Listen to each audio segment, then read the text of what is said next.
Congratulations, you've just opened your eyes to a frozen hellscape. I mean the Arctic tundra. Home sweet home. If you're into snow, wind, and existential dread, you're surrounded by screaming feather balls and two giant creatures who keep stuffing fish into your mouth. Life is mostly fish, flapping and screaming. But hey, you don't know that yet. What you also don't know is that your life will be one giant commute. You'll be flying a lot, like pole-to-pole levels of a lot. Within weeks, those useless wings start doing something. Your parents teach you how to fly and dive. And by teach, we mean good luck. Kid! Your first dive? More like a dramatic belly flop. You're hungry. That helps, because hunger makes you try again. But here's the kicker. While you're learning, you're also hunted. Enter the skua, basically a flying jerk with murder in its eyes. You flap like your life depends on it, because it does. Welcome to nature, kid. Just when you think you've figured out how to fly and fish, a tiny switch in your bird brain flips. It's migration time, south, like all the way south. About 20,000 kilometers, one way. Why? Because Antarctica's buffet is opening for summer. Does it make sense? Maybe. Is it insane? Absolutely. Still, your whole body says, let's go.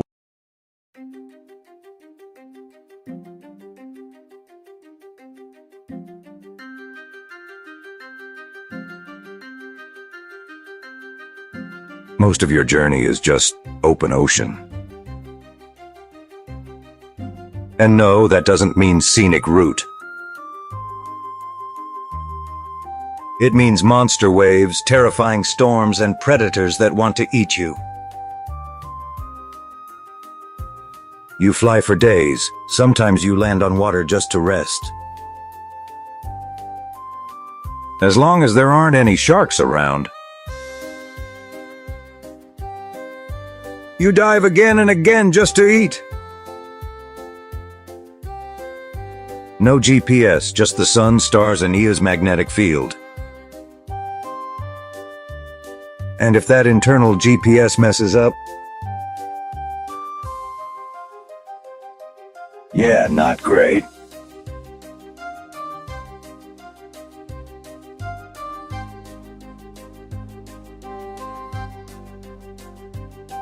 You did it.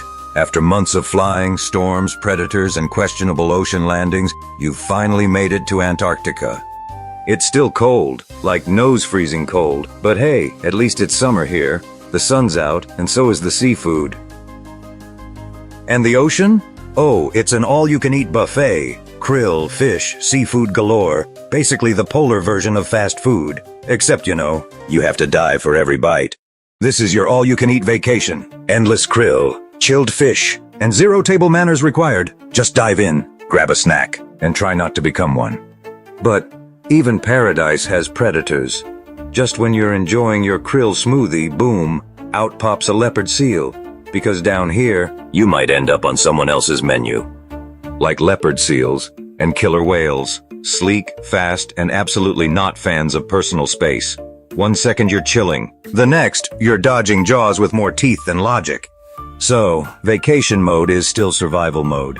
No sunscreen, no hammocks, just high-speed chases, sudden dives, and a constant reminder that you are not at the top of the food chain.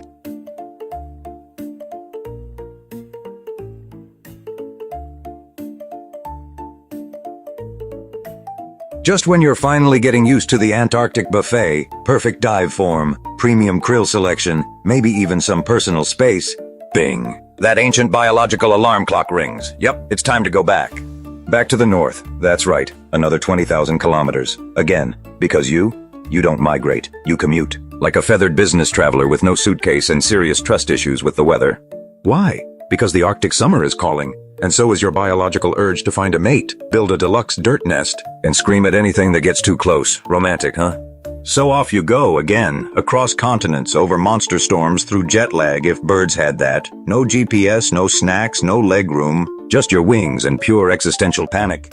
because apparently flying 40,000 kilometers a year is just your version of a normal routine. Other animals hibernate. You tour the globe on wing power and questionable sleep schedules. You made it, back to the Arctic tundra. You're dehydrated, molting and running on pure instinct, but technically alive. So, congratulations. You've unlocked the next level, romantic chaos. First mission, find love. And no, chocolates or flowers won't cut it. You bring fish, cold, slimy, possibly still twitching. Welcome to avian Tinder. Then, time to build your love nest, which in turn terms means scraping a sad little dent in the dirt and sitting on it like it's Versailles. Luxury is a mindset. Okay?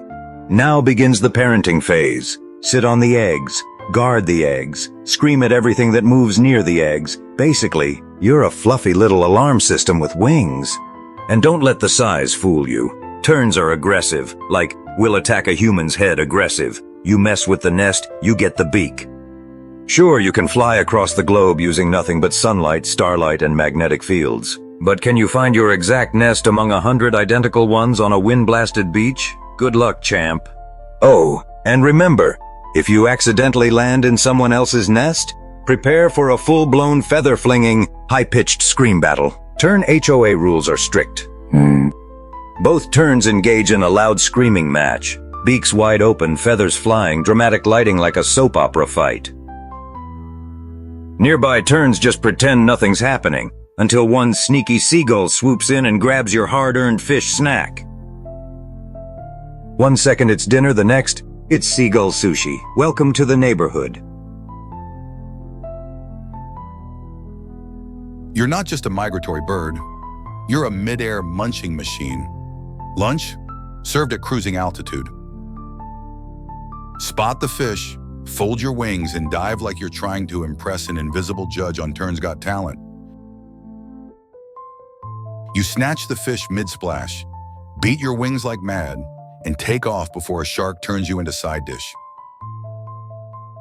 Now try eating your prize while flying through 60 kilometers per hour winds. Bon appetit, bird brain. And if you drop it, well, you better enjoy saltwater soup, because that fish is gone forever, buddy. Just when you found your favorite krill buffet spot, that little brain alarm rings again. Guess what? Time to fly all the way back. Yep, another 20,000 kilometers just for mating season, again.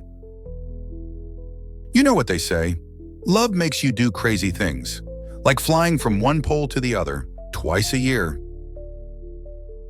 So off you go, wings tired, fish breath strong, and not a single frequent flyer mile to show for it.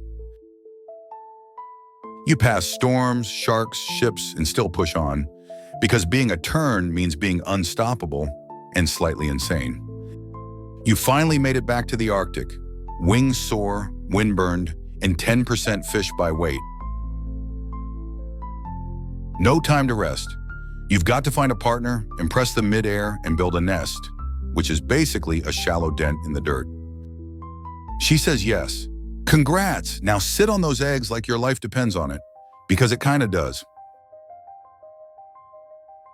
Everything wants your eggs, foxes, gulls, even careless hikers. And you become a feathered missile. You hiss, you scream, you peck heads. Congratulations, you're officially a parent.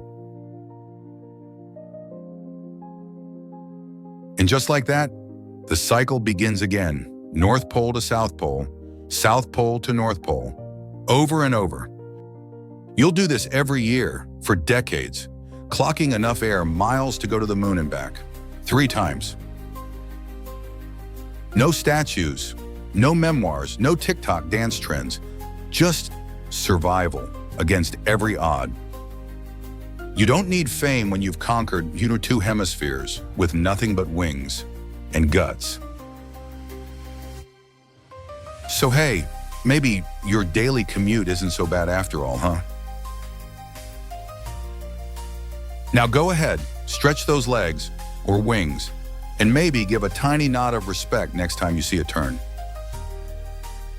After all, you just witnessed one of nature's most hardcore travelers salute